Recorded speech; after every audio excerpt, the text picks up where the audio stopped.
And welcome back to Let's Play Persona 3. Once again, we find ourselves in Tartarus, and for the first time in a while, we're starting the video off in Persona 3 Portable. Not for any particular reason, I just think it makes for flavor. Anyways, we're continuing on to the back half of, well, should I say the final quarter of the Arca block, since we've technically gone through 3 bosses in the other versions of the game, and what is it, like up to 5 in Persona 3 Reload?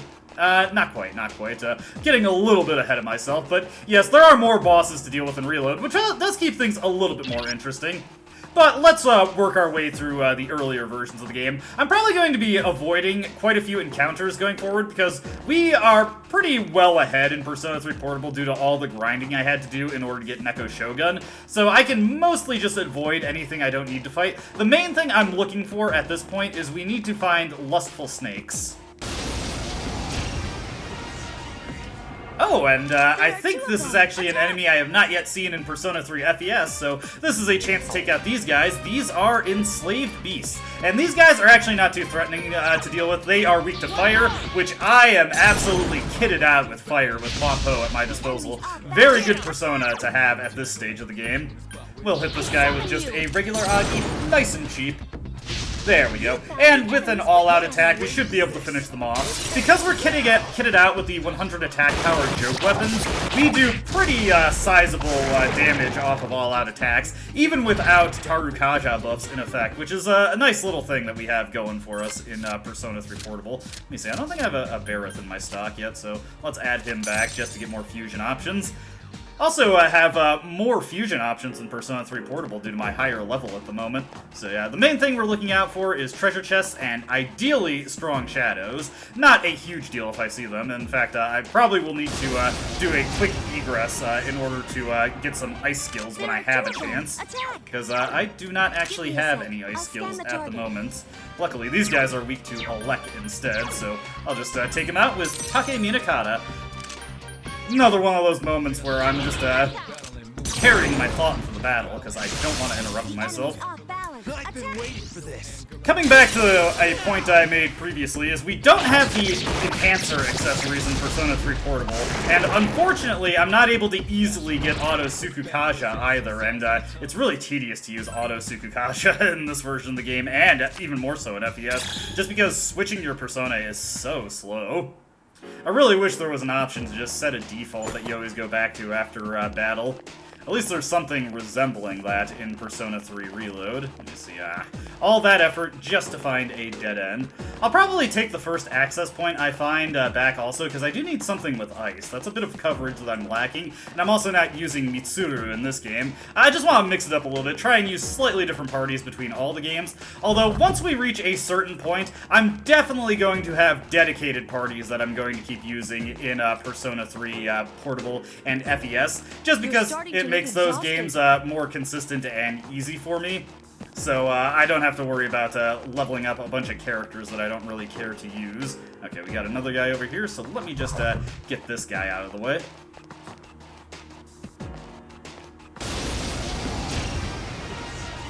Oh, actually, never mind. We got a new enemy here. These are maniacal books. Let's see. These guys are weak to darkness, which I do not have any kind of coverage for, so instead I just want to hit them with the strongest options that I have. In this case, Huapo hurling out fire spells should do well enough. Yeah, at this stage of the game, darkness and light weaknesses are actually pretty frustrating to deal with, because we don't really have reliable options for those. Oh, nice, Yukari! We do have options for them, it's just, without any corresponding boosts and the relatively low luck stats we have at the moment, insta-kill spells just tend to miss pretty often, especially in Portable, where I think the chances of instant kill spells succeeding has actually been drastically nerfed. I definitely hit with them way less often in this version of the game than I do in Persona 3 FES. Ooh, nice. I just want to quickly make my way to the next person that I need to rescue, just so I can get an ice persona into my stock, and hopefully have a better counter to all the things that we could potentially run into that are weak to ice. That has just been, without Mitsuru, that's been a pretty persistent blind spot in my loadout, and I haven't felt like spending money on new persona in order to fill out that blind spot. On the 59th floor. Alright, we should make it there in no time. On this floor.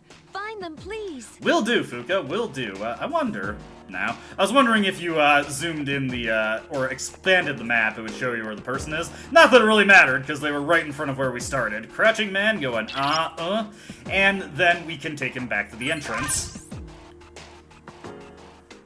Alright, and there's still one more person. This allows me to transition into another thing that is a little bit different between Persona 3 Portable and Reload, but it's mostly just a matter of convenience. Whenever you return to the Velvet Room, Theodore or Elizabeth will just always tell you, like, the next range of floors you can find a missing person at, as opposed to Reload, where Elizabeth won't bother you about this unless you specifically ask her, and also she's outside the Velvet Room, so you don't need to enter it to reconfirm that information. Anyways, I'm going to see if I can't get Persona with Ice, and I'll meet you back in Tartarus. Conveniently, fusing Barrett into Neko Shogun, who I don't need to hang on to as zealously as I had previously, fusing Barrett into Neko Shogun got me High Pixie, who also has access to Bufala. We're starting to round up a good number of Tier 2 elemental spells, which is doing pretty well for us. We'll be breaking into much higher damage values going forward, and hopefully being able to win fights in a more commanding fashion.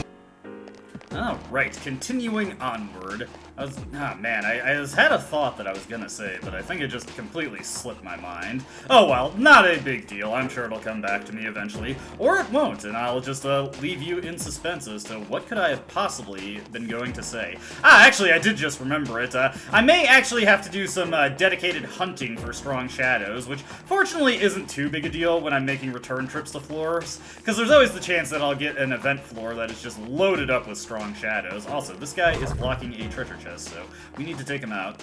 One thing that I'm not sure if this is, like, genuinely a problem. Man. But in Persona 3 Portable, I feel like I get hung up on my party members a lot more often. Like, I think it's just was, like, the weird, kind of, like, not quite free movement. Like, you control it with an analog stick, but you only feel like you can really move in 8 directions. I kind of, like, results in me just like corner clipping my party members a lot more, and it results in me getting stuck on them way more often. There have been quite a few times where I've gotten ambushed because like somebody like Junpei or Yukari just won't get their ass out of the way.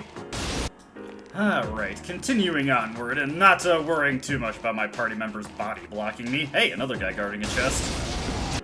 Actually taking an opportunity to review my notes here, and we might have something unfortunate coming up. We got a rough battle due when we get to the boss. No matter how many times we defeat enemies, no matter how many enemies we defeat, more reappear. But why? Is it because of this place? That is in fact the case. If you idle on a floor after clearing out all— Hey! Finally! Some lustful snakes. But if you idle on a floor after clearing out all the enemies, they will just continually spawn in and let you fight them as much as you want.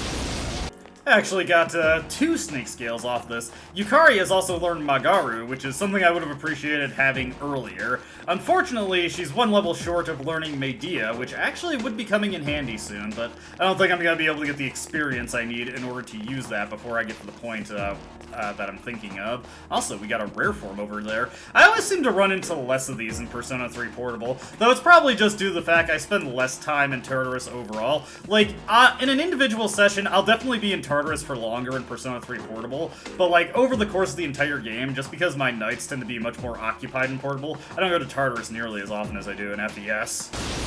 Got a Nihil Longsword out of that one, which is pretty good. We definitely could— Ooh, nice, a revival bead. May end up needing that later, which, I really hope not.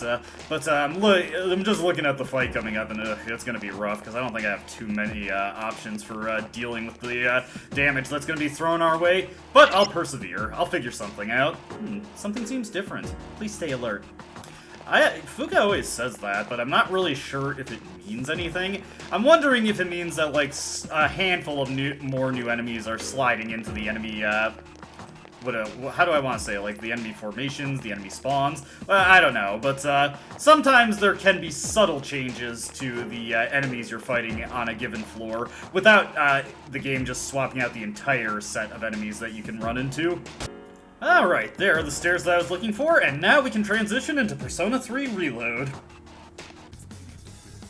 Continuing our enemy roundup in Persona 3 Reload, we've also got a Steel Gigas here. This one's not the same as the strong enemy that we encountered earlier, though. It has much less HP to it, so we can defeat it much more quickly. It is still weak to Elect, though. It might have been better to just hit him with Raccoonda there. That did not do a lot of damage. But we'll knock him down with that, and we'll hit him with the all-out attack, and hopefully this will finish him off. If not, the protagonist has more than enough Elect skills to run roughshod on this guy. Okay, not even close, but, well, actually, it is pretty close, but not close enough that I'd like. I haven't been able to get Oberon back, but it's not a big deal. Zokotin also has Zeo. There we go, and my Theurgy is charged. Very nice. Oh, hello. Nice work, we've secured the perimeter. We still have some time to spare before the shadows reappear. It should be a little safer for you to scout ahead right now. Here is an interesting new mechanic coming up in Persona 3 Reload. What do you mean? One person will split from the party to scout the floor. Exploring would be more efficient if we divide and conquer. Going solo makes it easier to evade shadows as well. And if the scout can locate the stairs, it'd make everyone's lives a lot easier. So what do you think? Should we ask someone to scout ahead? Hey. I'm on it! Just let me handle this. Alright, we're counting on you. And this is the scouting mechanic. After combat, you may have the opportunity to scout. If you decide to scout the area, one of your teammates will temporarily leave the party to look for a path to the next floor.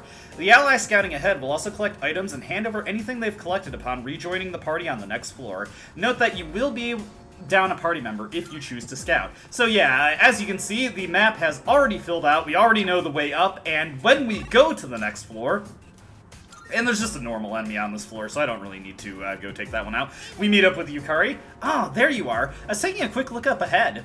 Here you go. I picked this up while I was at it. And we get a Snuff Soul, some Sculpture, some Vines. Very nice. It seems like you all met up safely. Thank you for scouting ahead.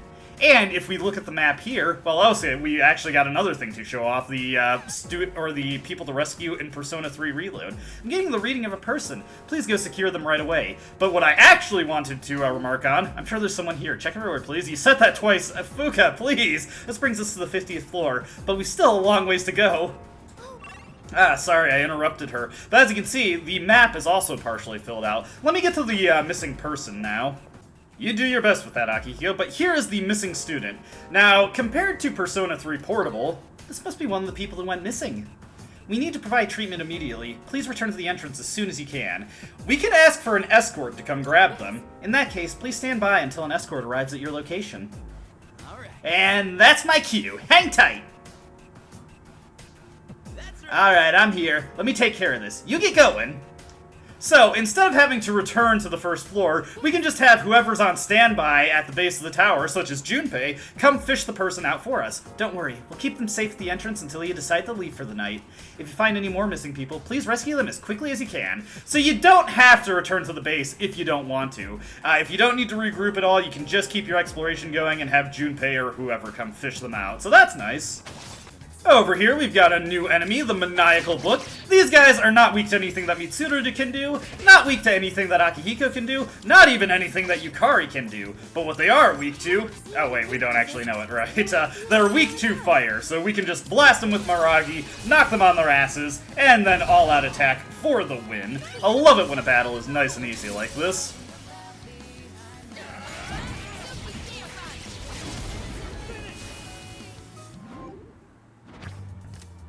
Ooh, and we got a new persona, Gurulu, also known as Gur in FES and Portable. So, we'll add him to our stock. He's our first Moon persona, which would be more helpful if we were playing FES and Portable, if I'm gonna be honest. That was excellent leadership. Keep up the good work. We got the upper hand. And yet another new enemy in Reload, although it's just a, different version of an enemy we've already seen. We've got Crying Tables here. They are dealt with much the same way they are in other versions of the game, hitting them with an ice spell. It would kind of be a nice mix-up if they made it so they're not weak to ice, you know, their flames actually extinguish the ice. Maybe make it like Junpei where you need wind to blow out their flame. Regardless, they're nothing too special. Honestly, hitting them with Mabufu, with Mitsuru, and then going for the all-out attack, that'll usually finish them off. I've also got the Priestess card available now, so my all-out attacks deal a lot more damage.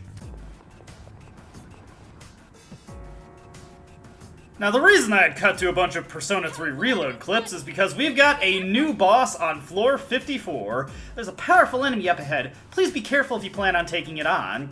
And you know what? Are you sure you're not too tired? Please don't overexert yourself, okay? If you're low on stamina, do consider coming back. I actually do plan on going back. I sent someone on a higher floor. It's a floor we haven't been to yet, though. I hope we can get there soon. We'll get there soon enough, but I do want to head back because I actually got a bunch of new personas in my stock. I've picked up Gurulu, which we've seen previously. I picked up another copy of Nigimitama, Kesara Sora. Then I got Tom Lin, Rakshasa, and Barrett, and I want to see what fusion options I have with all these guys. As they're just random trash that I've collected from Shuffle Time, they're not going to be too good on their own. We want to instead just bulk them up a little bit, or see what we can make out of them. Good day. Also, looks like we've fulfilled a few requests here, so let's take a look at this, or a request. We've defeated 300 shadows, and get some beads for our efforts. Very nice. Persona, yes? Alright, by fusing Barrett into Nigimitama, we can get a Naga, which this guy actually learns a pretty interesting skill after enough level ups. With our high Hermit social link, we should get pretty close to learning that, though not quite at the level we need to be. So, by fusing this guy, he'll of course get a ton of power from our social link. Distress Boost, not that helpful. Torrent Shot, actually pretty helpful. Eerie Sound, now that actually makes Distress Boost useful. But you see, the final skill he learns is Invigorate 1. This means that if we start a turn with him as our equipped persona, we get 3 SP recovered. Not too great, but it does say offset the use of a single Agi spell. This persona is powerful.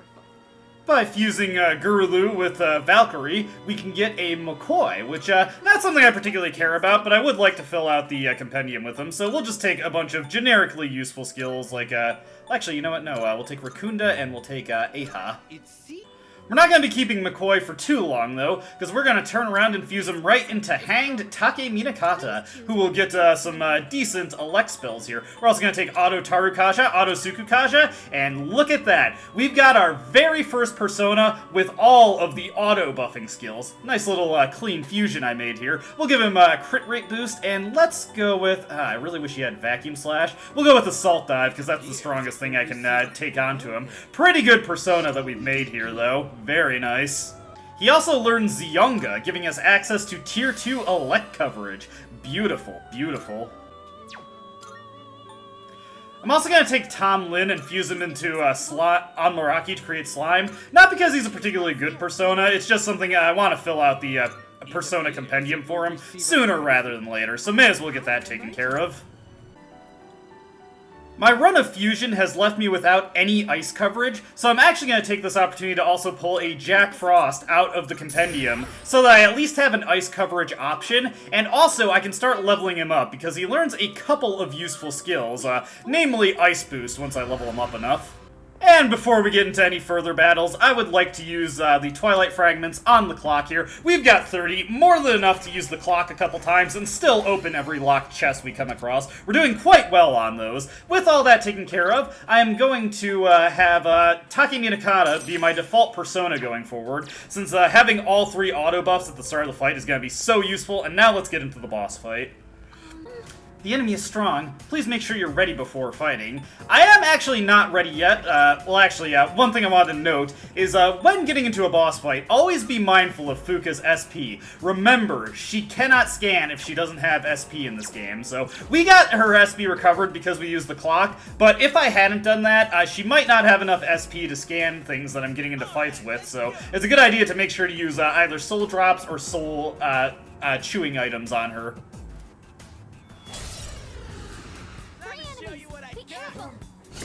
Hey, still keeping in line with the older Persona games, those guys actually got to go first and use Tarukaja on themselves. Let me see here. What I want to do is, let's hit this boss with Rakunda. As you can see, I'm going into this battle with most of my Theurgies charged. Now, luckily, I actually do have a way to counter those multiple Tarukaja boosts that are coming through. Let's have Akihiko just immediately fire off with Lightning Spike here. No reason not to. If we're lucky, he might even shock something.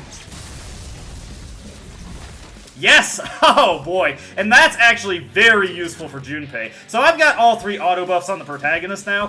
What we're going to do is we're going to just get rid of those attack buffs by using Deikaja. This is the big use of Deikaja at the moment, is that we can counter multiple buffs at once. Once we get access to multi-targeting debuffs, it's not going to be as big a deal that we have it, but for right now, it's super helpful to us. Anyways, we're going to have Junpei unload with Vacuum Slash. When enemies are shocked like that, that means we have a much higher chance of critting against them, and Whoa! Junpei gets extra theurgy gauge when he crits. You know what? Let's see Hades Blast.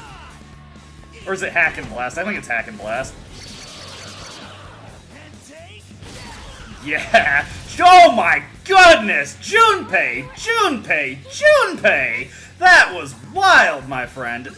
Unbelievable. Very, very nice. These guys are weak to wind. I did decide to bring Junpei just for fun, but Yukari would have had some use here. Not that it really matters. We're just kicking these guys around. They are not having a good day right now. Wow, this fight just went about as well as it could have gone. Junpei didn't even enter with his theurgy gauge fully charged, but between Shock Boost and Akihiko's theurgy just having such a high chance of shocking the enemy already, he just put these guys in such a terrible position. Junpei was able to eat them up for breakfast, and now the protagonist is able to go at them with Naga's Garu spells. And this is actually quite good, because I wouldn't mind getting the experience onto Naga. If I didn't get the amazing Junpei turn I got there, I probably would have used Jack Bros on them. But wow, that was just amazing. Beautiful fight.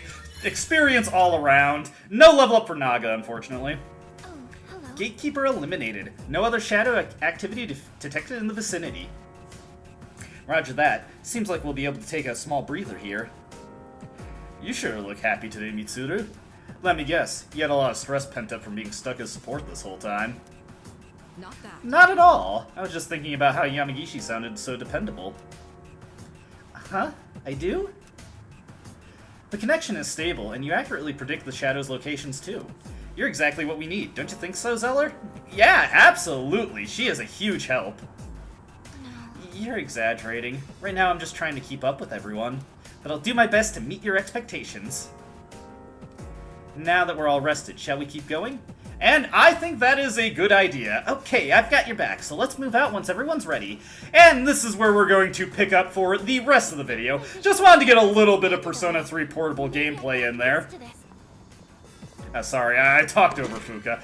Ooh, muscle shirt. We'll actually look at that before we equip it onto anyone. We actually really could use equipment like that, because we have not been able to really purchase any. Ooh, a counter skill. Not really that helpful, but it's cool to see. Over here, we've got a triple lock chest. Put in our Twilight Fragments, and we get the Onimaru Kunitsuna, which is a good sword for us, but we'll want to go talk to Elizabeth first, because if I recall, she had a request for that. And indeed she did. Oh, is there something I can assist you with? Well, I just so happen to have something you were interested in seeing. Oh, it appears you've already completed it.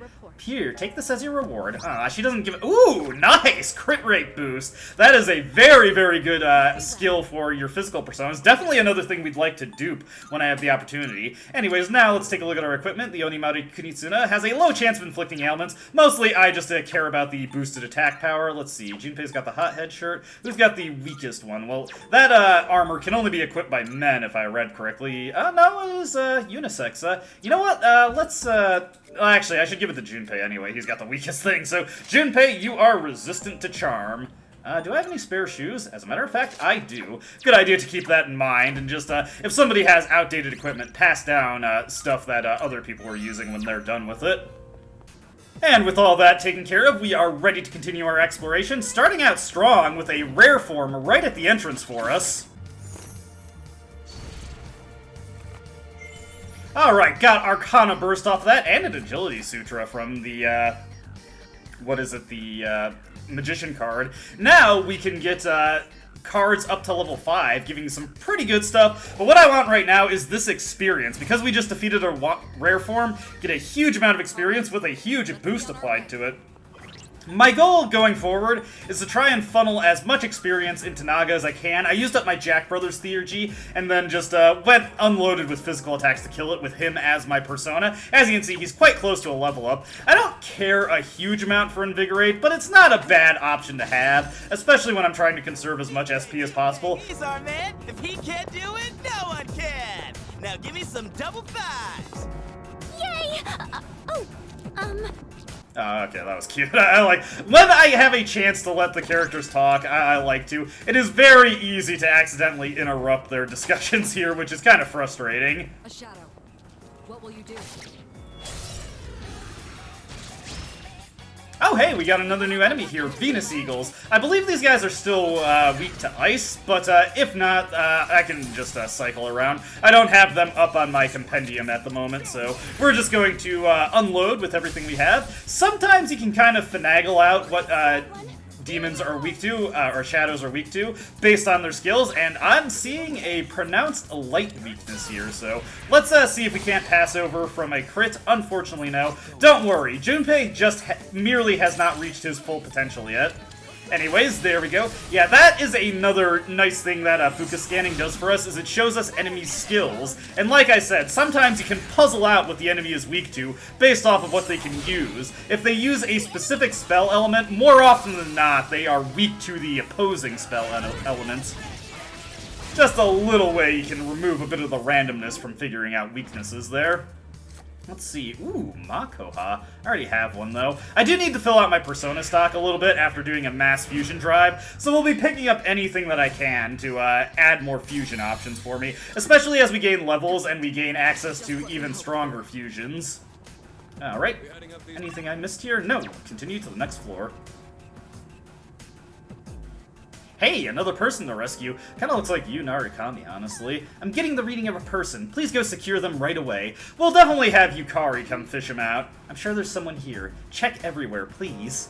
Alright, let's keep moving. Now, I've mentioned previously the rather annoying fact that there's no leaked experience in any version of this game. Now, it's not a big deal to rotate out your characters if you want to keep them competitive in Persona 3 Reload. You never know when we'll encounter a powerful foe. Because of a mechanic we have not seen yet, but will come up later, but there is a mechanic in this game to make it a lot easier to gain a ton of levels for your characters. Also, this is like the worst turn order we could possibly get. Okay, so that one. What we're gonna do here, let's charm that one, see if we get lucky. If you have nothing better to do, it's never a bad idea to charm the foe, like so. And Marin Karen is actually a very reliable skill in this game. It does work very frequently. Let's see. We'll have Akihiko fish for a crit here. Oh yeah, he got it! Hell yeah! Hell to the yeah. Beautiful stuff. It is also so cool to see the protagonist just come in with those full buffs. Love seeing it. Kind of with... You know, I do have a Makoha card. I could use that on Naga. I'd rather dupe it, but if I do find another one in shuffle time, then we'll go for it. I just wanted to carry my train of thought, so I just continued into this battle. Sometimes that's a good way to minimize the amount of editing you have to do. Alright, what do we got here? Ooh! Well, that just saves me some trouble. By drawing the Naga card, he gets up to the next level we need, and now I don't need to worry about incorporating him into battle anymore. He's gotten that level up, no problem. He can invigorate now. One thing I'm definitely going to want to do, though, is start working Jack Frost into fights when we're going up against ice-weak enemies. It's a treasure chest. Because that'll allow me to start leveling him up, get him towards having Mabufu, Ice Boost, all that good stuff. Here's the person we need to rescue. That must be one of the people who went missing. We need to provide treatment immediately. Please return to the entrance as soon as you can. Let's just have Yukari do it. Okay. I'm on my way. Just wait a sec. Sorry to keep you waiting. You can leave the rest to me. And Yukari gets him out of here, no problem. Yes. Don't worry. We'll keep them safe at the entrance until you decide to leave for the night. If you find any more missing people, please rescue them as quickly as you can. And indeed, we do have one more person to rescue tonight, so we'll have to keep our eyes peeled for them, but they're still just on a higher floor, so nothing that we won't accomplish just by exploring. What will you do?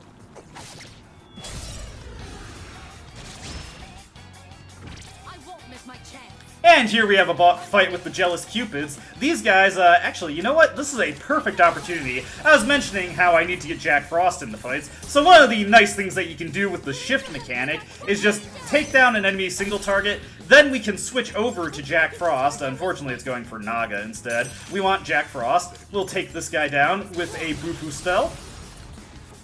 And then we'll pass over to Akihiko, because we know already that the Jealous Cupids from the boss fights are weak to elect spells, so we'll just pass it on to Akihiko, knock this guy over. Okay, maybe they're not weak to elect spells in this. Okay, that means I have to shop around and figure out what he is weak to. I could have sworn it would have been the same as the boss fight, but that is how the game trolls you sometimes. Oh well, oh well. Let me think here.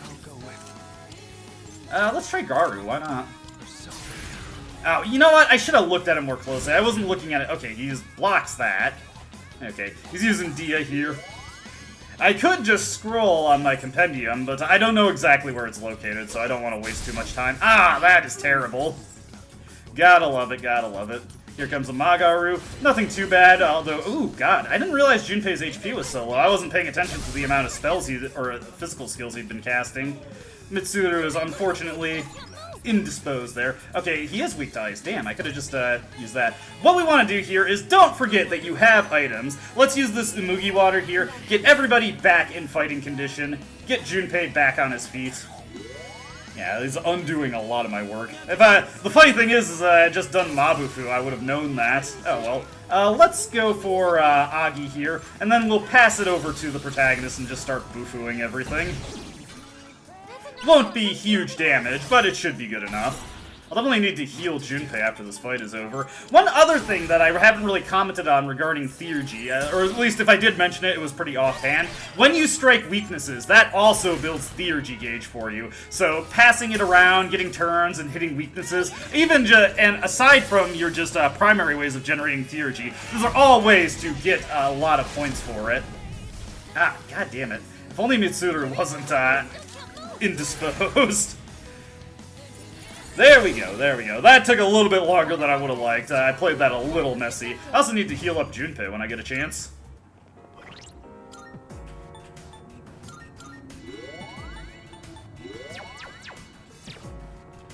Unfortunately, I don't have Yukari in the party, so I don't have the best healing available, but I still have enough. A lot of characters in Persona 3 learn healing spells, especially compared to future games. Alright, new Persona to pick up here. I'd honestly rather fuse this guy, because we have a pretty high Justice social link. Not quite as high as it is in Persona 3 FES at the moment, but still. Would be nice to make that guy at his most power. One of the frustrating things about training up specific personae across all versions of Persona 3 is that if you have a weakness that only your main character is capable of hitting, it is really, really frustrating to develop up your persona that you want to train, just because you'd have no good way to close out battles with all-out attack, making it harder to win, and also harder to actually make sure you get experience boosting cards when you have the persona you want to level up equipped. It's also very nice when you discover the stairs and you can just hit a button to go to them. I'm sensing high-level threats all over this floor. This entire area is crawling with strong enemies. Alright, so we've got a floor. I'm picking up on a large group of enemies ahead.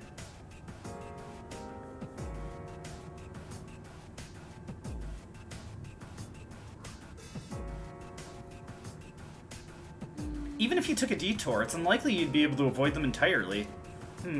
We'll be fine. We have Fuka! I appreciate your confidence in me, but I mostly just locate enemies. Actually, I may be able to help you out here. I'm going to use my jamming skill. Fuka's skills support the party not only during combat, but also during exploration. She learns unique utility skills such as jamming, which renders you undetectable to foes. Press select during exploration to activate Fuka's abilities. Like your other teammates' skills, this costs SP, so use items to recover if you're running low. Jamming is a support skill that makes you undetectable to enemies. Use it when you're running low on HP and when you want to pick up treasure chests without being detected. Jamming is ineffective against certain enemies, and will be disabled once you enter combat or change floors. Jamming obstructs enemy detection, making it harder for them to find you. In other words, enemies shouldn't attack you, even if you enter their line of sight. It won't always work on all enemies, but for these ones here, help me, Lucia. And just for demonstrative purposes, we do get a free jamming. As you can see, the enemy does not notice us at all. Now obviously, we haven't fought the strong enemy for this block yet. Well actually, we fought a Bestial, which is a strong enemy, but not the strong enemy I wanted to see. So we're just going to hit this one and see if he's the one I was looking for. Yes, there we go. This is the Lustful Snake. If you did not luck into finding Black Quartz like I did earlier, this is your only option for getting it. So we're going to just knock him down, and we're not even going to screw around with this guy. We're going to hit him with Mitsuru's Theurgy. Blizzard Edge is fantastic against enemies that are weak to it and are knocked down. Just so much damage. It would have been nice if we could have gotten Raccoonda on it. Ah, and Frozen. I was gonna, you know what, I was gonna go for, just, beating up on it, but why not go for that? Or, debuffing it, actually. But why not just go for that? Okay, let's, hit this one with an Assault Dive. Not bad, not bad. And what I want here is, we'll also, hit it with a Jack Brothers. If we're lucky, this will dizzy it. If we're unlucky, the fight will be going on for a little bit longer, but, we've put this guy on the back foot pretty heavily, so yes, there we go, dizzy. Now we can hit the Lustful Snake with Mitsuru's Bufala skill. Unfortunately, he is going to get an opportunity to go, so we do have to run a risk here, but let's see what happens. Hopefully this thing... Oh, here it comes. Here it comes. Luckily, okay. That's fine, that's fine. That's scary, but it's fine. We just need to discharm that away, and it's no big deal at all. Check that out.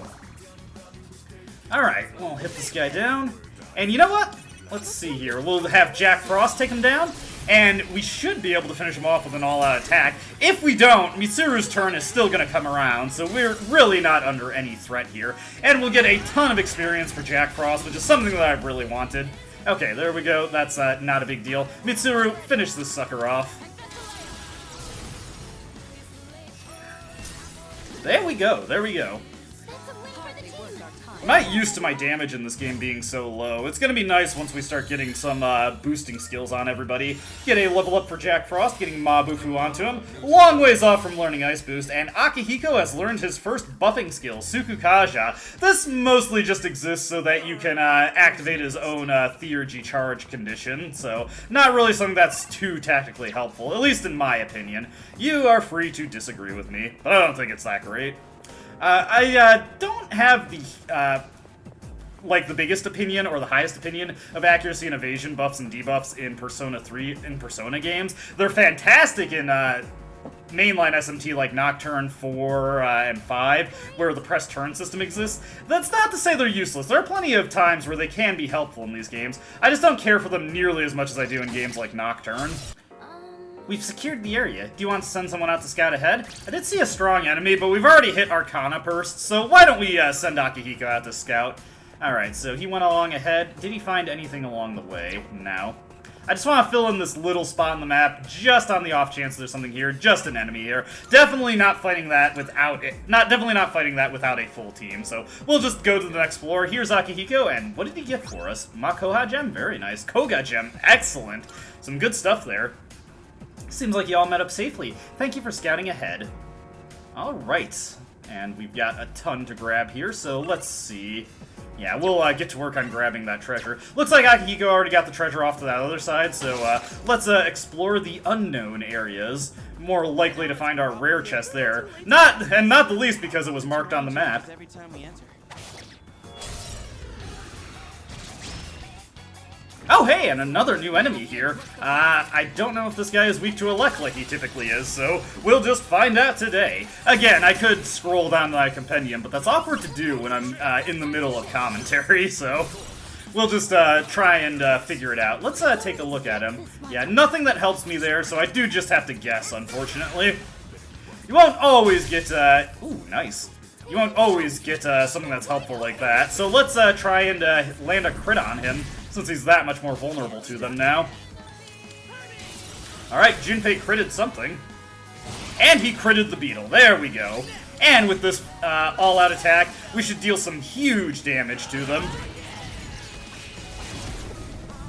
Okay, okay. You know what? No, sorry, that's not what I meant to do. I keep forgetting that when you don't know what the weakness is. Just trying to scan or do the assist there won't change a persona. But that did give me an easy opportunity to get Jack Frost out. Neko Shogun there, or Light Boost.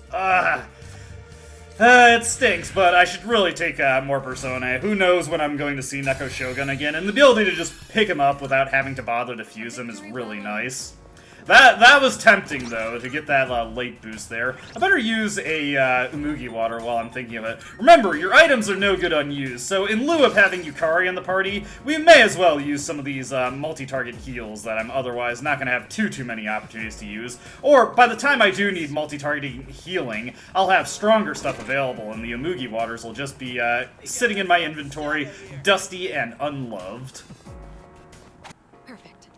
Just what we hoped for. I'm actually pretty light on cash right now because I haven't been drawing too many coin cards, and mostly what I'm going to be getting in money from this trip is probably going to come from selling stuff. But we do have quite a lot of valuables, and we've gotten so many coins from defeating the Precious Hands that we should have a good haul of treasure to sell to Kurosawa. Got another Neko Shogun card with nothing to pick there, so I just drew that card, got the Sharp Student skill on him now. He actually learns a very good skill next. Swift Strike deals weak strike damage to all foes. Weak is kind of underselling how much damage physical skills can do. Keep up the good work. Especially if you have a persona with the right skills to augment them. Ooh, hey, we finally hit the boss. Powerful enemy spotted. Please be careful. Alright, so before we get into this fight's going to be a tough one. We can't get careless. Give it your all. Just say the word and I'll support you with my theurgy. Oh, hang on, I'm picking up another signal. There's a border floor coming up and it's 9 floors from here. It's still pretty far off. Let's focus on the path ahead of us first. Okay, I sense someone on a higher floor. It's a floor we haven't been to yet, though, so I hope we can get there soon. Alright, we're going to do some lineup changes here. We're going to get Yukari in the party over Junpei, and then I'm going to go visit Elizabeth and see if there's some fusion that I can do. Speaking of Elizabeth, we also have a request to turn in. I'm guessing it's we found enough treasure chests. Yes, a treasure hunting milestone. Get 2 chewing souls. Very nice. Unfortunately, not able to complete the other one. But that is neither here nor there. Let's get into... actually, hold on. Before I forget, I do want to accept this potent medicine one. Okay, I already got it accepted. Just wanted to make sure I had that. Alright, starting things off with our fusion drive, we can fuse Zokuten into Principality to create a Huapo here, who is a pretty powerful fire user. Let's see, we'll get Koha onto her, and we'll go with Holy Arrow, why not? Unfortunately, our social link with Kenji is not too terribly high, so Huapo isn't quite as good as she could be. Still, she picks up, what is it? She picks up Agilao, giving us tier 2 fire magic. She also gets Resist Freeze, which is not that helpful. Now, at level 23, she'll learn Fire Boost, which actually would be pretty nice. You know what? I'll take that. Let's see what we get.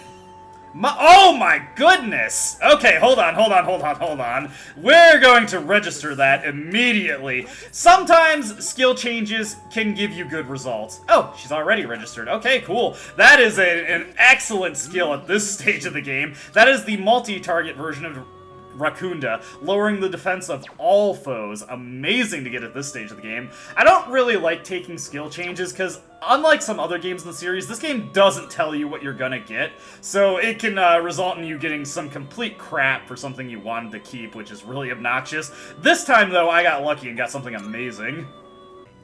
Next, I'm going to take Pisaka and fuse him into Slime to create Sandman. I just want Pisaka in order to get access to Aha spells, so it's not a huge deal if we fuse them off. Let's see, what are some good things to keep? We'll keep Dekaja, and we'll take Tarunda as well. Don't really care for gearing him towards ailment usage, although it's not a terrible thing since he starts with Tentara Fu, which is a multi-targeting panic. But still, let's just do a quick and dirty fusion, get him made... Get his 1 level up. He now nullifies Confusion, which might be situationally useful.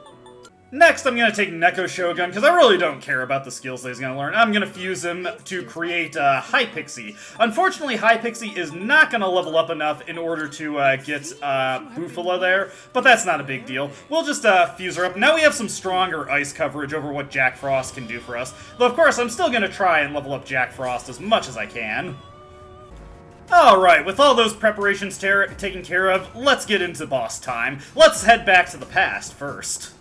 And over here in Persona 3 FES, before we get into the boss, I'd just like to note that, kind of arbitrarily, a new request has popped into Elizabeth's request menu here. Bring me a strong medicine. Same one we have access to in Persona 3 Reload at the moment. This one will be fulfilled by getting tired in Tartarus, and then going to visit Mr. Edogawa, but refusing his medicine. If you have this request in place, you can actually take a sample of the medicine to return to Elizabeth. Now, this was not a night I was really planning on staying in Tartarus until I get tired, but this is a good opportunity to catch up Junpei, because I really haven't had any reason to use him in this trip to Tartarus, so that's been just, he's been falling behind a bit, so I guess I can use that as an opportunity to catch him up. One other thing I want to remark on is I'm going for a bit of a gimmicky build, since I had some money to burn for this upcoming boss. I bought wind charms for Akihiko and Mitsuru, plus myself, to equip those and give us extra evade against wind skills, because that is what the boss specializes in.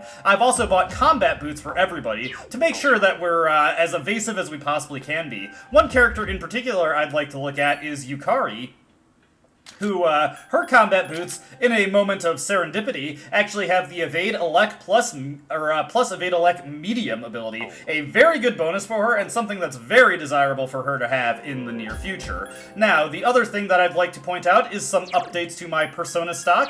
I got rid of the Valkyrie I used to fulfill Elizabeth's request, and brought in the old one, which was just generally a superior Persona.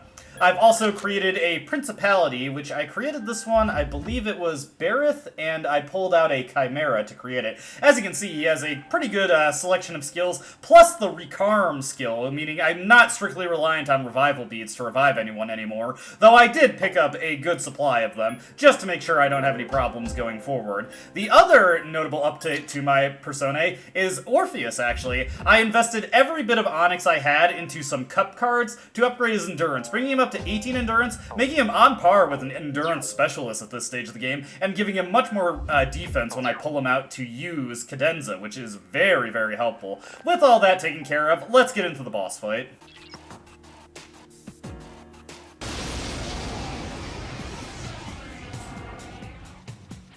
This shadow is an emperor. It must be watching over this area. Alright, this guy, the Intrepid Knight, he can be brutal. So, starting things off, we want to put Akihiko to heal and support, so he'll throw out Tarunda. We want to have Yukari on heal and support, just so that she's always going to be helping out the party. One thing to note is this guy drains wind magic and uses wind magic to attack you, so there's no going and dealing good damage to him that way. Yukari is going to have to stick to physical attacks, which is also problematic because he resists pierce attacks and has the counter-strike ability. So, a couple of things that we have to worry about in regards to that. Starting things out, I'm going to use Cadenza, because obviously even though I don't need the healing, the evasion boost is just so helpful, and it is going to allow us to evade his wind magic pretty frequently. The other things that we have to know about here, whoops, that was not what I intended to do, is that this guy has access to Hama magic, which is pretty unlucky that he just immediately tagged Akihiko with that.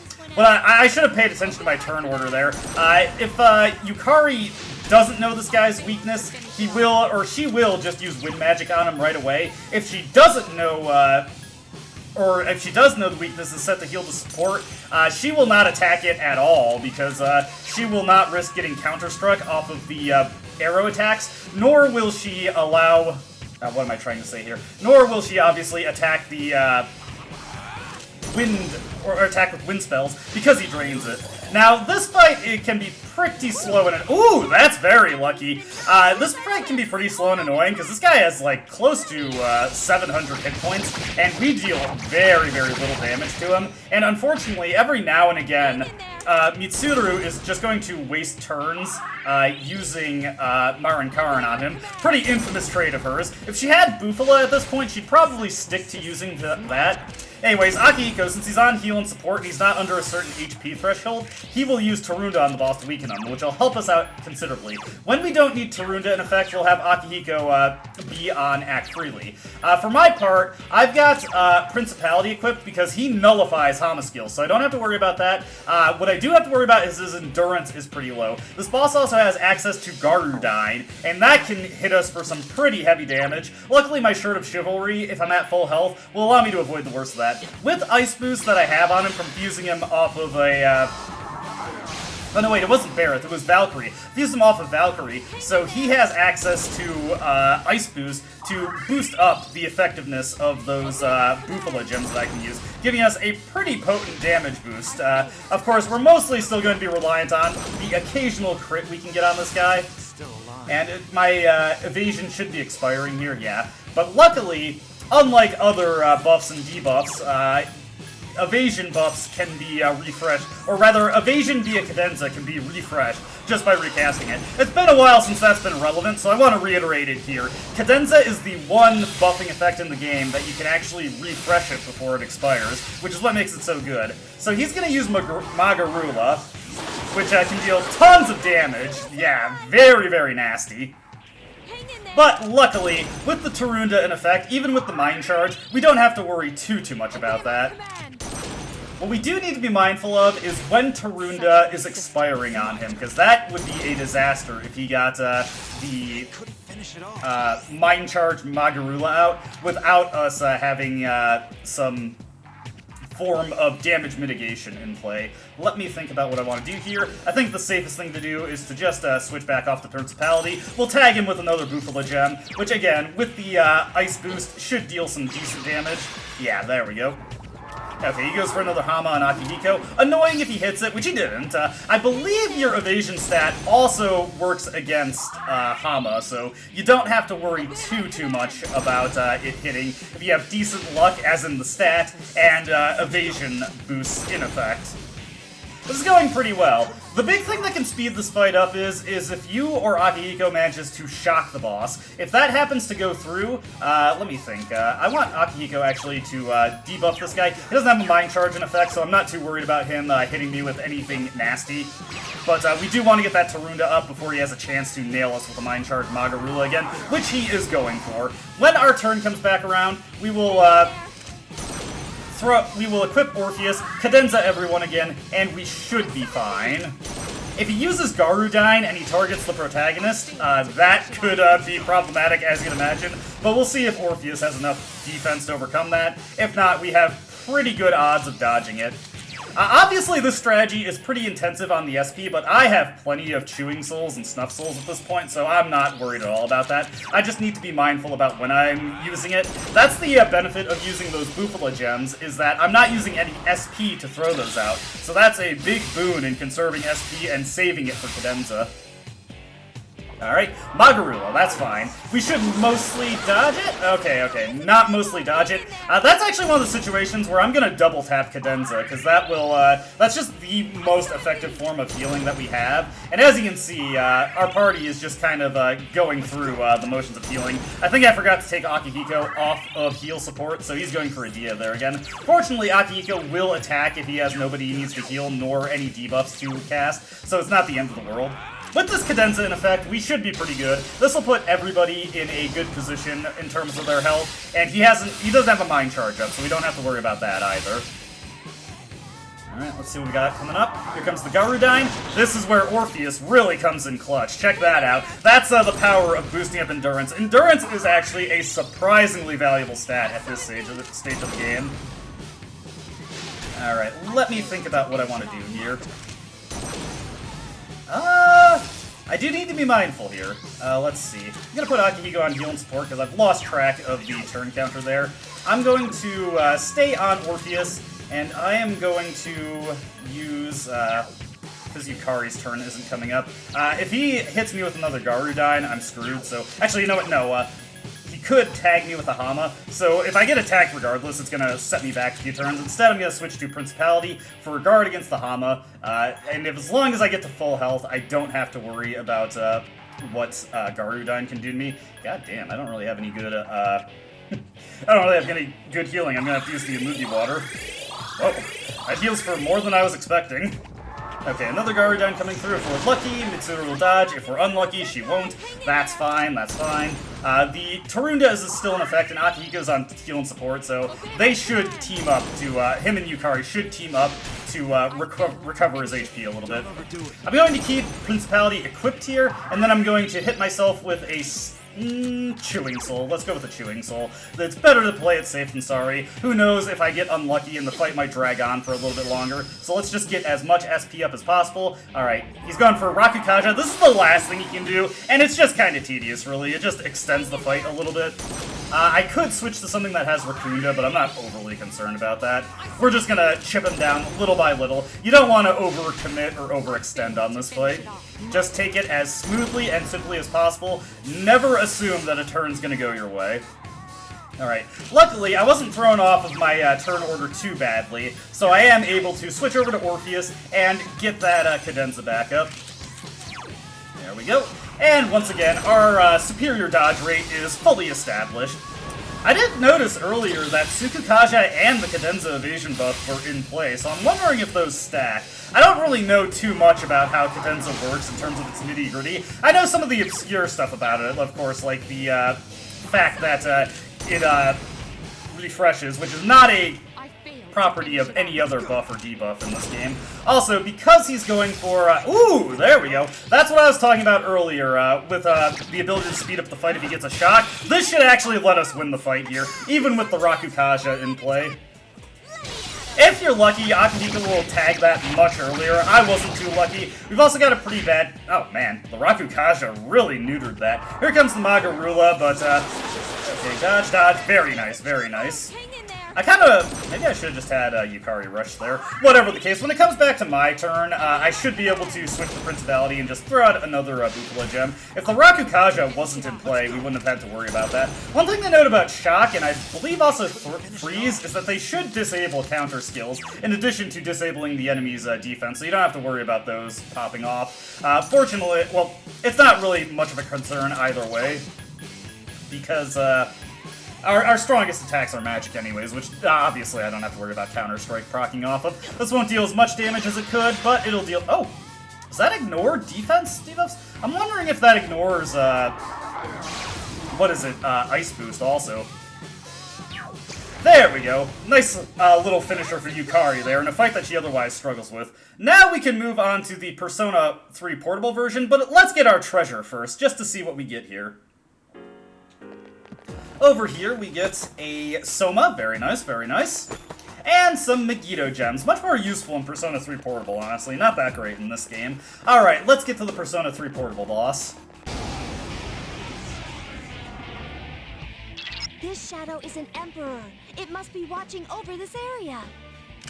Alright, we've got an interesting battle ahead of us here in Persona 3 Portable, because I really don't have anything good against this guy. Also, for the sake of, well, just variety and not really effectiveness, I'm bringing Junpei, who is also kind of a bad idea for this fight, so I really need to think carefully about what I want to do, because I am in a dire situation when it comes to supplies in Persona 3 Portable, which is going to be not so good for this fight. I really should have bought some cadenzas, or traded for some cadenzas before I came into this fight. This is already off to a bad start. Okay, so one of the big things we really need to hope for is, first off, not missing. Like, that's no good. And then we need to hope that maybe every now and again we get some crits. Oh, jeez. Alright, here's where the fight gets interesting. So, now the mind charges are coming through. We definitely need to lower his attack power, just to make sure that he doesn't take anybody out. Junpei really cannot afford to eat a mind charge attack, especially because the Garulas are multi-targeting, multi-targeting Garulas in this version will still get him a one more. Yukari is mostly going to be focused on... Ooh! That's interesting. I did not consider that being a thing that could happen, but that might actually work to our benefit, believe it or not. Rage is a status we haven't really seen up to this point, But, as you can see, it causes the enemy to only use normal physical attacks, and they get to act twice. Normally this works against you, but in a fight like this, that might actually come in handy. I think I just discovered a way to actually make it through this fight with minimal issues. What I'm going to do now is I'm going to pull out Huapo, and I'm going to blast away with Aguilau. That is the strongest damage-dealing option we have. I'm not going to bother setting up Raccoonda, because we really don't— Oh my goodness! Well... Huh. That gives me some ideas if this doesn't pan out. So let's have Junpei go for— Oh, whoops, Counter-Strike. Okay, that's something that can happen, so be mindful of that. Yukari is just going to focus on healing the party here. This guy is resistant to wind magic, so that's not a good option for dealing with him. Here comes another one, going for Akihiko. As long as he spreads these out, it's not a big deal. And wow, that's actually surprisingly resilient. Since he has high counter, which is like a 40% chance to reflect an attack back at you at slightly higher damage, we're going to just stick to magic here, which is looking like it's dealing pretty good damage to him. My auto Tarukaja has expired, which is unfortunate, but that's not a big deal. Let me think here. Junpei, what do I want him to do? If only I had some attacking items. Let's go— you know what? I got an idea here. Let's put Rakukaja on the Fency, just to make sure, in case this guy's enragement times out, she doesn't get wiped out with a Mind Charge Garudine or whatever.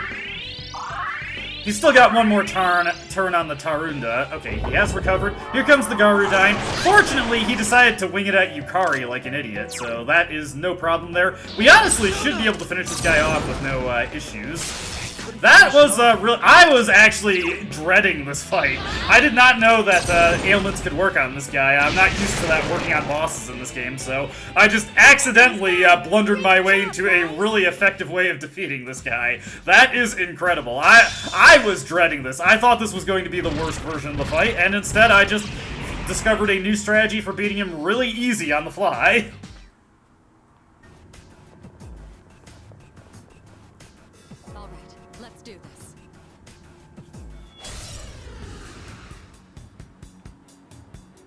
This is one of those rare moments where the boss is more or less the same as he is in Persona 3 FES and Portable. And we are just going to get to work on debuffing this guy. So let's take his defense down. Masakunda coming through, which is a little annoying, but not a big deal because of something that I can just do here. We've got Oracle at the ready, so we can just immediately counter with that and get everybody brought back up to speed. There we go. Now everybody is strong. Kinda invalidates the need for my own auto buffs, but that's not a huge deal. And of course, we absolutely want to weaken this guy. Now, I think what I'm going to do here is I'm just going to have Yukari use Medea, even though it's not really a big deal if she does this or not, but it does build up her Theurgy when she heals somebody, so that makes sure that she's going to go into the next turn with her Theurgy at the ready. We're going to hit this guy with a Zionga, which should deal some decent damage. He's not weak to it, but it's still good enough. Now we can figure out what he might just be weak to, which is nothing! That's okay, though. We've got plenty of powerful skills to unload on this guy with. So we will just blast away, blast away, blast away. Alright, what's he gonna do here? Arrow Rain, that's no big deal. As long as he doesn't get a crit, I should say. Let's see here. So yeah, that's why I want to get Yukari's Theurgy ready, because this guy is immune to wind normally. Yukari's Theurgy will allow her to get around that. Oh, nice! Very well timed. That's going to give this a pretty sizable boost in damage. Once we get the ability to equip Yukari with some wind-boosting accessories and equipment, this Theurgy does a ton of damage, and she actually charges it super, super quick. Oh, dude, we can just go for absolute Theurgy spam here.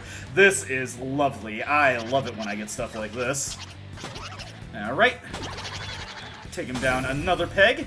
Unfortunately, did not get the knockdown there. That's like I said, it is unfortunate because that would make this deal so much more damage.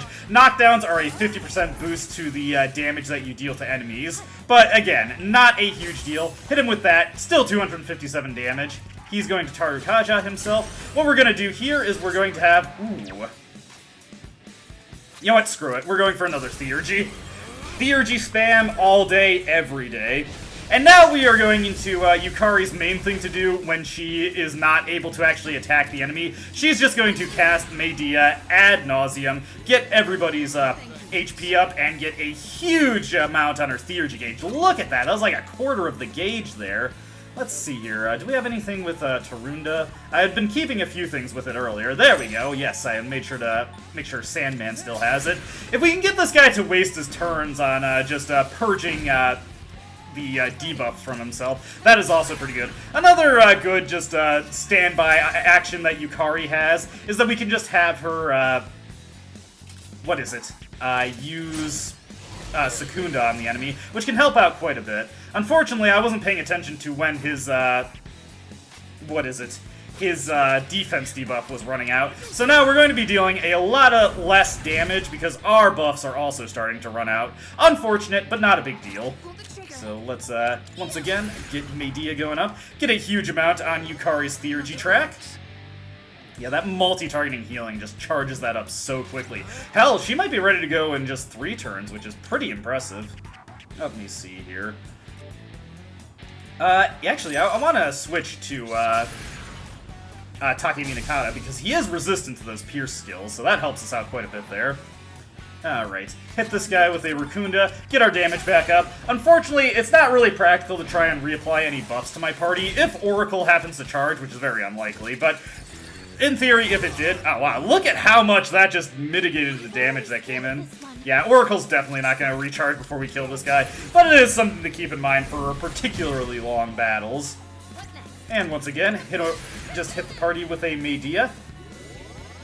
And that should max it out for her. No, not quite. Okay, so it is more like 4 turns. Definitely looks like it could have maxed out in 3 turns. We got this fight in the bag, though. Even if he does, like, roll a crit on our team, the resistance to his piercing skills from Takemi Nakata just completely neuters the real threat this guy can deal, and we just defeated him with no issue anyway. And we got another black port, so that's another avenue for getting black ports if you need it. Got Diorama onto Yukari. Eerie Sound on the Mitsuru, which is actually very, very helpful if you have Junpei in the party. Nice. Good going, Zeller. Your directions were on point, and you managed to keep your cool against a tough opponent. Hey, come on. Well, it's not really a way to be humble here. It was rough, though. It was rough. What? Being humble in front of your senpai? Just remember, seniority means nothing on the battlefield, so don't hold back. Alright, time to move on. Stay sharp. Good stuff, though. Good stuff. Let's see what treasure we get here. Ow! Whoops, I'm sorry. Yeah, that's such a bad habit of mine. I don't know what Akihiko's gonna say there. You're gonna have to frame perfect pause that to figure out what Akihiko just said. Now we've got more 3-lock treasure chests here. And we get a tuxedo. I think that is for the main character. Usually says who it's for if it's for somebody else. Okay, no, it's not. It must be either for Akihiko or for Junpei. It is for Akihiko. Very professional looking. Pretty cool, though. Pretty cool. And we've got another 3-lock chest over here. Alright. Got a bold bow for Yukari. Her Seize bow doesn't actually do anything, so let's just equip that on her right away and check out what that does for us. That gives her the ability to inflict distress. Oh, that's okay. Oh, geez. Her loafers are out of date. But that's all we really need to take care of in Reload at the moment. Now, the things go on for a little bit longer in Reload, but that is the last of the bosses. So let's switch over to FES and Portable real quick to clean up there. Alright, in Persona 3 FES, I've hit the dead end. So now I'm going to do something a little bit different. First, we'll collect the old document, of course, and we'll turn that into Elizabeth to fulfill the request when we have the opportunity. But what I'm actually going to do here is I'm going to take I'm going to remove Akihiko, Yukari, and Mitsuru from my party, and I'm going to engage in a little one-on-one training session with Junpei to get him caught up in levels. This will, of course, mean also my protagonist gets to pull ahead in levels a little bit too, since he's getting more experience without the rest of the party soaking it all up. So that'll be a nice way to catch up Junpei, and generally this is the best way to catch up characters, is to just go on floors where your protagonist can easily handle the fights that are available there, and then just have the one other character you want to train with them, and that'll allow them to rapidly rise in the levels. That is, unfortunately, the best option you have in Persona 3 FES. The other thing I'm going to do is, of course, I'm going to get tired so I can fulfill the medicine request, and real quick, let's just turn in this old document request. Unfortunately, the reward is rather crappy in Persona 3 FES, just some Triesto gems. I see you've retrieved the third old document, and before the deadline. Well done. Of course, it was written by a human, but who? I'm sure you'll find the answer higher in the tower. Please accept your reward. And we get 3 Triesto gems. Maybe I'll find some use for those later on. Anyways, time to do some training. Alright, now there's one last thing I'd like to show off in Persona 3 FES. I trained up Junpei a little bit, and got myself to the point of being tired, which actually took quite a while. We're getting to the point in the game where we actually have enough stamina to persist in Tartarus for quite a few battles, so you don't have to worry about getting tired within the span of like 5 to 6 battles if you're unlucky enough. But there is one last thing I'd like to show off, and just a forewarning that I saved my game before I do this, just because this is going to be a bit of a one-way trip that I'm embarking on. But obviously, I'm recording all these segments of the game separate, and there's a tutorial coming up in Persona 3 Reload that I think I'm just going to cut the, I'm going to cut under it a little bit in FES and just show off how it is in FES instead. So I have to wait around for a little bit, so just wait, well, wait, not at all, because I'm going to cut to when the thing I'm trying to show off is going to happen. I have a feeling that death is near. Alright, so that's something that's actually come up a couple times in the course of recording, though I've never really bothered to show it. When you idle on a floor long enough, or just spend enough time fighting anything, or whatever, Fuka will eventually chime in, and it can be between like 5 to 10 minutes, it depends a little bit, and say that she has a feeling that death is near. That is your warning to get the hell off the floor as fast as possible, which, conveniently, we have an access point over there if I want to escape. I'm not gonna do that, though. I sense death. After a while, Fuka says she'll sense death, and then this dapper fellow will run in and start beelining towards our position like a bat out of hell. He moves quickly, and more importantly than that, when he catches up to you... Oh, I didn't know that could happen. He went after Akihiko. Jeez, and he annihilated Akihiko. Okay, so let's try and escape him. Oh, nope, he's taking out, Mitsuru. Oh, dear. Well, okay, how about Yukari, let's run, let's hide away from him. Mitsuru-senpai's unconscious. Help her. And then, if we try to hide away from him... Senpai's unconscious. Oh, Help him. Okay, never mind. You know what, I'm gonna dive in to save Yukari. He can shoot you if you're in an area where shadows typically can't get you. Here he uses Fire Break to break our fire resistance, and wow, he doesn't get a second action. Anyways, this is the Reaper. He's an endgame level boss. He has every magic type available, and then he will just run roughshod on your team in rapid succession. He is your punishment for trying to grind out floors if you stick on them for too long. So that went a lot messier than I expected it to, and the game gave me lots of opportunities to save myself, actually.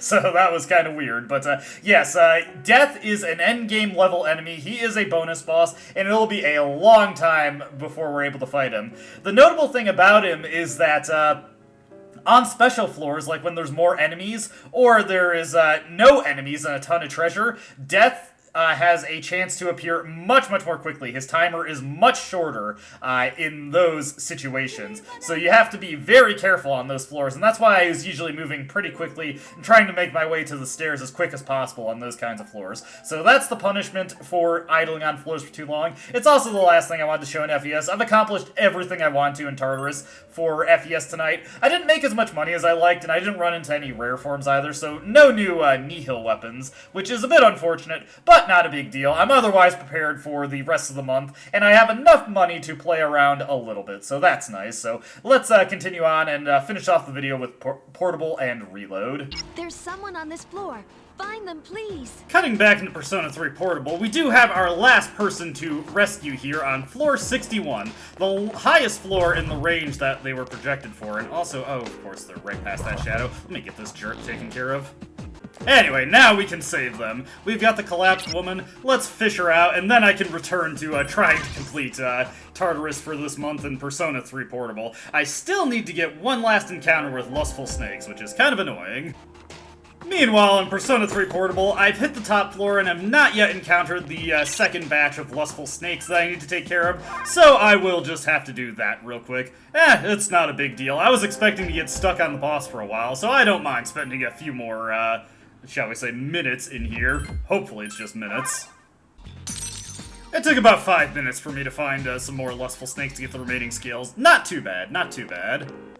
Alright, wrapping things up in Portable real quick, we of course want to turn in our requests. I'm so glad to finally be fulfilling these, because we are going to be getting so much money from fulfilling these requests in Portable. We got a 46k payday from the Lustful Snake request, and then we can immediately turn in the third old document request and get another 50k from that. And if you think that's a good amount of money, just wait. Written by a human, but who? Well, anyways, you think that's a good amount of money? Just wait until you get to see the payout we get from me selling all the crap I've collected along the way. Now that I've gotten to the point where money is not as big a deal, I'll probably get this request taken care of in Portable relatively soon. I've already taken care of it in FES, of course, but we do want to get it taken care of sooner rather than later in Portable. Alright, let's cut back to Reload, and let's finish up there. Now, one interesting thing about this trip in Reload is that there are still new enemies for us to encounter. These Phantom Masters are weak to light spells, and also immune to elect spells. I should have looked closer at my compendium here. Not a big deal, though. Now, I'm not going to bore you with the full extent of the trip through the rest of Tartarus here, because it's really just some more floors with a handful of new enemies. So instead, I'm just going to do a highlights reel of everything that is notable. We've got one more person to see, but otherwise, I don't want to bore you too much with the details of exploring Tartarus. That is the advantage of watching this game in recorded format, is that I can cut out all the tedious crap so you don't have to deal with it. Good stuff, good stuff. Hopefully this all-out attack finishes them off. Might have been a little careless. Oh dear. Well, luckily, that was a shifted attack, so we get to go again. So take this guy down, and then blast this guy with Koha. I am very glad that I got that on the Pyro Jack. He is a good user of it with his high magic stat. Alright, are we gonna get shuffle time? Yes! Alright, nice. My goodness, this floor is huge, isn't it? I imagine mapping it out in its entirety would be a lot of work. Oh, I should tell you something Kirijo-senpai told me. She said there's a Reaper that appears in Tartarus. A Reaper? Apparently, it will appear out of nowhere and chase you endlessly. And if you get caught, I think you know what is supposed to happen if a Reaper catches you. Maybe it's trying to get rid of us since we're outsiders in Tartarus. While inside Tartarus, the Reaper may appear if you stay on the same floor for too long. The Reaper is a terrifying foe. You'll want to avoid combat and hurry to the next floor as quickly as possible. That's why I was waiting so long for the explanation on the Reaper, because I figured the game would mention it eventually anyway. She wasn't too sure on the details, but I guess it appears when you stay on one floor for too long. Jamming may not work on it, so please evacuate to another floor if you ever encounter it. Haha, we already saw the end result of getting into an encounter with the Reaper. Alright, coming on to floor 64, I believe this was, we've got a reading of a missing person, so let's go rescue them real quick. And over here, we've got another new enemy, Killing Hands. These guys are vulnerable to wind spells, which unfortunately, fortunately, I do have access to that, so let's hit him with a Magaru gem, and then we can have Akihiko knock down that steel Gigas in the back, so let's just knock him down. I could switch over to the protagonist and hit him with Zionga for a little bit more damage, but I think with the just considerable strength we've gained at this point, this should deal enough damage to deal with the Steel Gigas, and it was enough to deal with the Killing Hands as well. Let's see, a McCoy or a Miragi? We'll take the McCoy, why not? Alright, missing person found. They are in pain, but don't fear. Junpei is here. That's my cue. Hang tight. Alright, Junpei has got this on lock. He is so dependable. Alright, don't worry, they'll be safe at the entrance, and it looks like we've rescued everyone. I wonder what kind of rewards we'll get for that. Alright, another new enemy here. We've got Enslaved Beasts. These guys are vulnerable to fire spells, which Mitsuru doesn't have, so this is as good a time as any to just have her throw out an ailment, then we'll see if Akihiko can't score a critical hit here, which he could not. Distress has unfortunately been pretty heavily nerfed in this version of the game. Once you attack an enemy, it disperses, so it makes it hard for getting crits on enemy, and the damage boost is very fickle. Let's see, we want to use Huapo here. We want to start getting some experience for her. Let's see how much damage this does. Maybe I should have done Agilao. we'll go for it. If we fail to kill these guys, well, I need to give the enemies more time to stunt themselves, don't I? Yeah, looks like not enough damage there to actually finish these guys off. Here comes a Zionga from this guy, which unfortunately he aimed that right at Yukari. Not good for us, not good, but it's whatever, it's whatever. This guy, we can just immediately disable him with a Marin Karen. This spell is actually quite useful in this game. Anything that has any degree of vulnerability to it, it'll generally work on. He'll take out his friend for us. Good stuff, good stuff. Now we can just blast him with Aguilau and call it a fight. But yeah, this is something that I'm actually doing the second playthrough. On my first playthrough, I didn't use ailment skills very much at all, but now that I'm replaying the game, I'm seeing all these situations where I don't have to take chances on tough enemies, because they are vulnerable to ailment spells that I have, and that makes it way more reliable to defeat them without too many headaches, so I am very appreciative of that. And while I'm thinking of it, one of the things I got was an Aga card. So you know what, I can just use these Aha cards to customize up my Take Minakata here so that he can cover darkness skills for me. Something he's normally not capable of, but I can cheat onto him with skill cards here. And I'll definitely want to start duping this Aga card, because this is a tier 2 spell. Anyways, let me find that rare form. Is it my imagination, or do some shadows seem smaller than others? When you're stronger than your opponent, it's normal for them to appear smaller to you. And I just happened to get an item from Take Minakata after defeating that rare form that we saw, a Soul Sea Driblet. This is one of the standard items that Persona will create for you, and it's usable for the antique shop once we unlock that and reload. I opened up the locked chest here and got another copy of Elect Boost, which is very handy. That means I don't have to dupe it immediately, and can use it on something, which, you know what? I'm going to actually retool Take Minakata real quick. I have Crit Boost on him currently, but frankly, since he has Zionga already, it would just make way more sense to just get this onto him. So we're going to get rid of Crit Rate Boost, and we are going to take Elect Boost. As you can see, that would have been the last skill that he learned, but it's going to take him so long to get there. May as well just get the better skill now, right? Oh, the floor after this one is a border floor. Seems like the coast is clear for now, so you get a bit of a break. And of course, we set up our checkpoint right here. Don't need to worry about heading back right now. We can just head on up and get our second old document. Sorry, Fuka, I hate that. I really hate how I interrupt comments like that. I just don't expect them. A dead end. Looks like we can't progress any further for now. On the other hand, we've made good headway. Nicely done. Come back whenever you're ready. It's your call to make, leader. I think we're actually pretty well set. As you can see, I did not get very much money from exploring Tartarus, but look at all these valuables I have, and I've got 5 old coins here, more than making up for the money I spent on the rare fortune, so we're going to get quite a bit of money. A new institution will launch on the island. The amount of money being poured into it is unheard of. I've been told to be part of it. I'm worried. I have a bad feeling about this project. So, between just selling all this stuff and quest rewards, we're going to be getting a ton of money anyway, so it's not a big deal. Like, that is not as bad as it looks compared to what we get from exploring in Persona 3 FES and Portable. And look at all these requests that we've fulfilled. We've created a Persona that's level 23 or above, got the Sugar Key. This will allow us to fuse King Frost, who is very important to fuse. Make sure you fuse King Frost.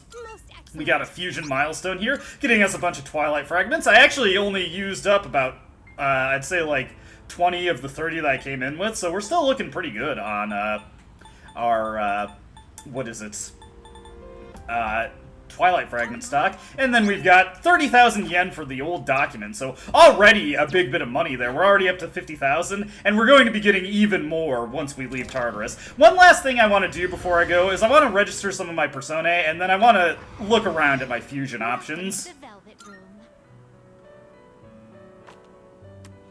Registering personas? One nice thing that you can do in Persona 3 Reload is you can select individual personae in bulk to register. I worded that very weirdly, but basically you can check off multiple personae and then register them, or you can just hit X to register all of them right at the start. I don't want to register that Mokoi because he's worse than the one that I have registered, but everything else we can just register. And I'm going to check some of my fusion options here. And I have an interesting option right here with Takeminakata and Naga, which is the reason that I registered these guys, because I want to pull them right back out of the compendium, but by fusing these guys into a single persona, I can create something that has Auto Tarukaja, Auto Rakukaja, Auto Sukukaja, and Invigorate. So now I've got something that not only automatically buffs me to full when I enter battle, but he also restores some of my SP when my turn comes around. That is fantastically useful, so we'll be getting plenty of mileage out of this guy, I'm sure.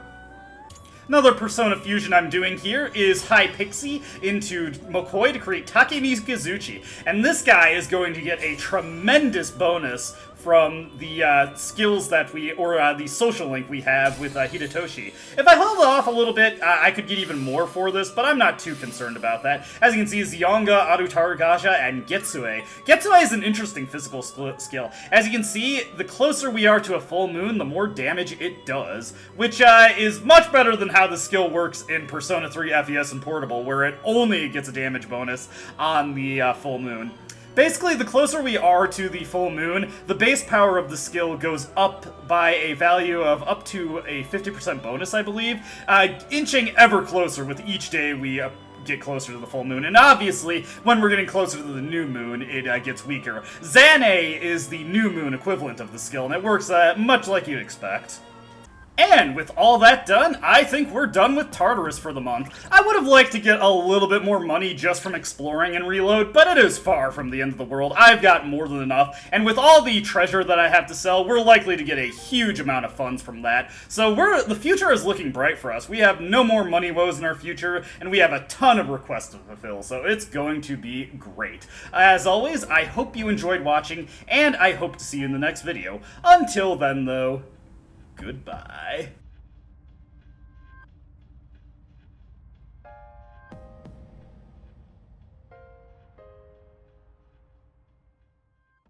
I don't dispute the doubts you've outlined, but it's my right to waste your time.